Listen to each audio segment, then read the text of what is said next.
Assalamualaikum warahmatullahi wabarakatuh. Saya Hasliana binti Hasrin. Nombor metrik 289042 bersama 3 orang lagi ahli kumpulan iaitu Muhammad Solahuddin bin Muhammad Tahir 289323, Muhammad Akmal bin Faizul 289128 dan Muhammad Rozaimi bin Ali 289112. Kami daripada semester Oktober sesi 2021 Palang 2022, pengajian jarak jauh PACE UUM daripada PJJ Melaka bagi subjek GMGA 1013 Asas Pentadbiran Awam. Tajuk tugasan yang kami pilih adalah Majlis Keselamatan Negara atau dikenali sebagai MKN. Seterusnya saya akan membentangkan berkaitan pengenalan Majlis Keselamatan Negara atau dikenali sebagai MKN. Majlis Keselamatan Negara atau dikenali sebagai MKN adalah satu agensi peneraju yang menyelaras berkaitan dasar-dasar keselamatan sejak penubuhannya pada tahun 1971. Punca-punca kuasa MKN adalah berdasarkan arahan MKN nombor 1 yang bersandarkan kepada Akta Darurat iaitu kuasa-kuasa yang perlu pada tahun 1979 yang menjelaskan pembentukan dan tanggungjawab Majlis Keselamatan Negara MKN. Pada asasnya MKN hanya bertanggungjawab untuk menyelaras dasar-dasar yang berkaitan keselamatan negara dan arah tuju hal-hal keselamatan. Seterusnya saya akan pergi lebih lanjut lagi berkaitan dengan objektif Majlis Keselamatan Negara MKN. Objektif MKN terdiri daripada 6. Yang pertama adalah MKN sebagai peneraju pengurusan keselamatan negara. Kedua, pemeliharaan hak-hak kedaulatan negara dan kepentingan strategik negara. Ketiga, pemerkasan ketahanan nasional. Keempat, penggerak utama komuniti keselamatan negara.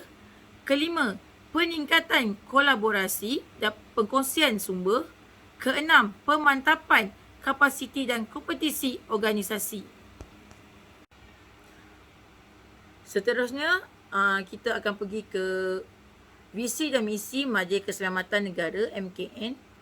Visi MKN adalah Malaysia sebagai negara yang aman, sejahtera dan berdaulat. Misi ialah meneraju pengubalan dasar pengurusan keselamatan negara secara komprehensif, bersepadu dan berkesan. Seterusnya, Majlis Keselamatan Negara MKN diwujudkan berdasarkan 3 fungsi utama. Fungsi yang pertama ialah mempertahankan kedaulatan negara dan kepentingan strategik negara tidak kira dalam apa cara sekalipun. Fungsi yang kedua, mentadbir dan mengurus krisis yang melibatkan keselamatan negara dan bencana seperti wabak penyakit, banjir besar dan sebagainya. Fungsi yang ketiga ialah menguruskan pengurusan yang berkaitan dengan sempadan tanah sama ada dari aspek maritim ataupun udara. Okey, nama saya Muhammad Solahuddin bin Muhammad Tahir. Nombor metrik 289323. Jadi saya akan terangkan huraian beserta contoh Majlis Keselamatan Negara MKN. 1. Pengurusan tertinggi MKN terdiri daripada Ketua Pengarah Keselamatan Negara dan diikuti dengan Timbalan Ketua Pengarah Keselamatan Negara, bahagian pengurusan keselamatan dan keselamatan strategik. 2. Bertanggungjawab untuk menyelaras dasar dan arahan langkah keselamatan berkaitan keselamatan negara di peringkat persekutuan, negeri dan wilayah, termasuk operasi keselamatan, ketenteraman awam dan perkara berkaitan secara langsung dengan keselamatan negara. 3. Agensi yang bertanggungjawab membantu jawatan kuasa tindakan kebangsaan MTN dalam hal berkaitan keselamatan. 4. Menjadi agensi terkemuka dalam menyelaras dasar berkaitan keselamatan sejak penubuhannya pada tahun 1971. 5. Sumbangan kebenaran untuk MKN ialah nombor arahan MKN. 1. Berdasarkan Akta Darurat Kuasa Asas 1979 yang menjelaskan komposisi dan tanggungjawab Majlis Keselamatan Negara. 6. Pada dasarnya Majlis Keselamatan Negara bertanggungjawab untuk menyelaras dasar dan hala 7 hal keselamatan yang berkaitan dengan keselamatan negara. 7. Struktur dan mekanisme keselamatan ini juga terpakai di peringkat negeri, daerah dan kampung. Jadi kita boleh lihatlah contoh-contohnya di bawah itu. Jadi kita boleh baca sama-sama. peristiwa 13 Mei 1969 mengakibatkan pengisytiharan darurat oleh DYMM YDP Agong pada 15 Mei 1969 di bawah perkara 150 Perlembagaan Persekutuan.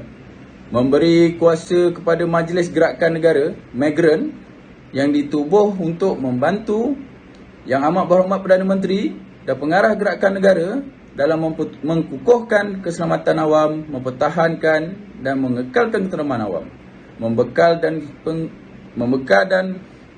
penghikmatan penting negara dalam usaha memulih keadaan aman dan harmoni dalam negara. Migran telah dibubarkan pada tahun 1971, ancaman keganasan komunis berterusan. Dan untuk mengekalkan insiden konflik etnik, mesyuarat Kabinet pada 23 Februari 1971 bersetuju menubuhkan Majlis Keselamatan Negara MKN secara rasmi pada 7 Julai 1971. Jadi berikutlah contoh-contohnya. Saya teruskan dengan kupasan isu beserta contoh Majlis Keselamatan Negara MKN.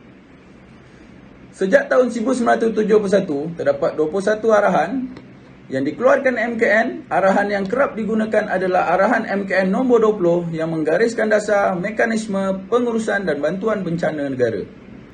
Arahan digubal berikutan beberapa peristiwa bencana termasuk tragedi Highland Tower pada Mei 1994.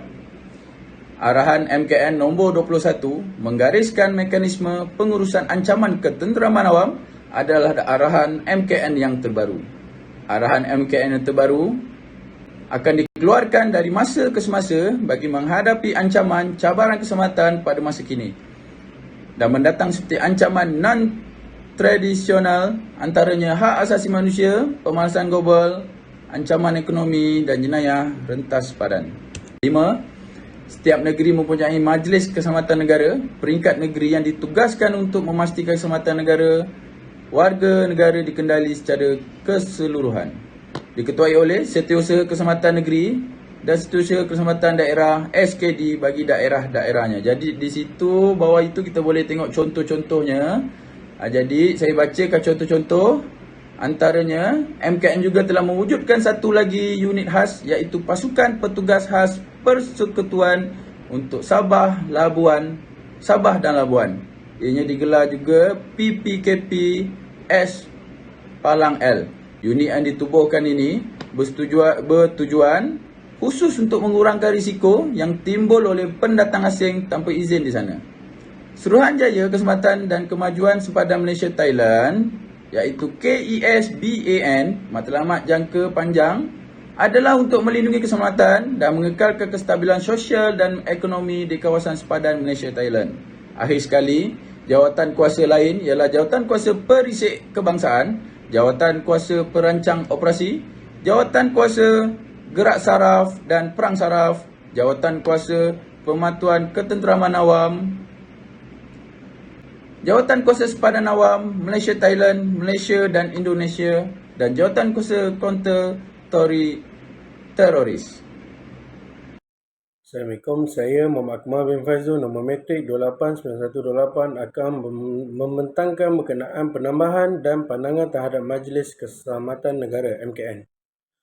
Tugas utama Majlis Keselamatan Negara MKN bukan sahaja sebagai satu sekretariat, tapi satu badan yang mengartikulasikan dasar dan strategi keselamatan negara serta menyelaraskan aktiviti badan-badan keselamatan. Penjelasan ini sangat diperlukan agar peranan yang dimainkan oleh setiap agensi mendapat bukan saja pengiktirafan, malah mengurangkan pertindihan tugasan dan tanggungjawab serta mengemaskan senarai tugas setiap badan keselamatan dan penguatkuasaan. Meningkatkan kawalan dan pengawasan sempadan secara bersepadu dan berterusan bagi mengelakkan masalah pembolosan dan penyeludupan dengan kawalan sempadan negara perlu dipertingkatkan. Antara langkah yang perlu diambil adalah dengan menambah baik infrastruktur dan meningkatkan penggunaan teknologi serta memperkukuhkan penguatkuasaan antara agensi secara lebih bersepadu. Seterusnya, memperkasakan keupayaan perisikan dan penguatkuasaan jenayah rentas sempadan seperti pencerobohan, penyeludupan dan pemerdagangan manusia. Akan memberi impak jangka masa panjang yang boleh menggugat kedaulatan dan keselamatan negara. Memperkukuhkan penguatkuasaan Undang-Undang Keselamatan Sepadan negara di mana digubal bagi mengawal segala aktiviti di pintu masuk sepadan negara.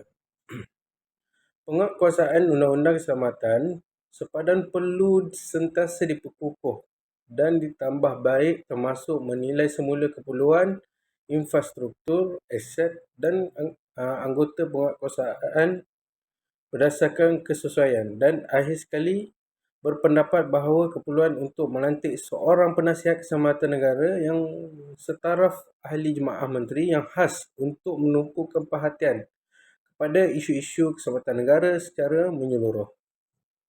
Seterusnya, pembentangan kesimpulan Majlis Keselamatan Negara MKN. Pada kesimpulannya, keselamatan menyeluruh adalah suatu usaha berterusan yang seimbang, bersepadu dan terintegrasi di setiap peringkat pentadbiran kerajaan dan struktur masyarakat serta merentas semua bidang bagi tujuan memastikan negara terpelihara dari ancaman dalaman dan luaran demi menjamin persekutuan Malaysia kekal berdaulat, aman dan sejahtera.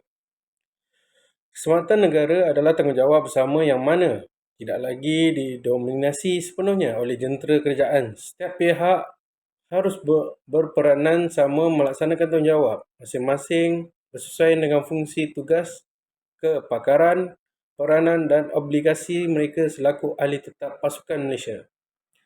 Menyediakan suatu perancangan strategi di dalam berhadapan cabaran pengurusan keselamatan semasa akan datang. Ianya memberi ruang dan peluang kepada penyediaan pelbagai dasar, strategi dan plan tindakan merentas sektor di dalam memastikan kemerdekaan Malaysia dipertahankan. Dan akhir sekali kesimpulannya, bagi menelusuri liku-liku mentadbir negara secara bersama dalam satu pasukan keselamatan seharusnya setiap pihak mempunyai peranan dan fungsi tugas masing-masing.